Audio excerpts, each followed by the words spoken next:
Jubiano. Hör mal. Silvester. Silvester.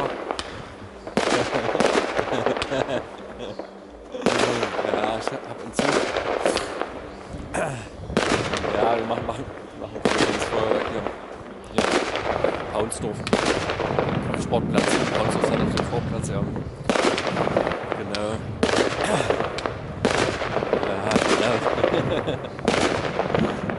Ja. So.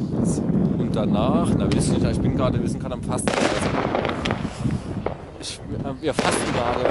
Also kein Alkohol, keine Zigaretten, kein Fleisch, kein Kaffee, keinen schwarzen Tee. Ja, deswegen ist Schneemann bauen nicht so gut. Ja. Aber bald wieder. Gut, mir geht's gut, ja. Ja, jetzt geht's gut. Schönes Gefühl. Ja, jetzt haben wir insgesamt. Ja.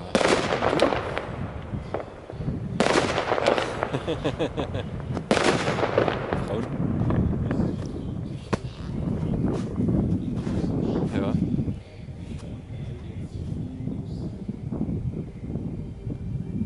Ja. Bisschen entspannt, ja. Abchillen. Ist gerade irgendwas los jetzt heute? Ja.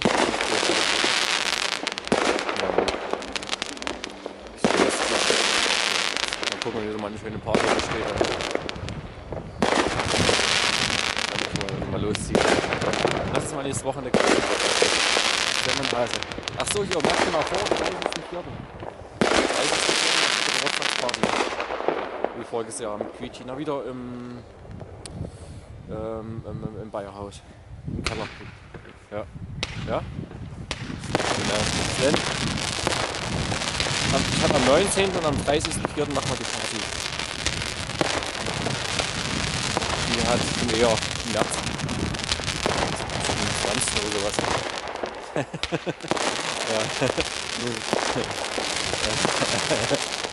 Ja. Sehr meine Hase. Tschüss.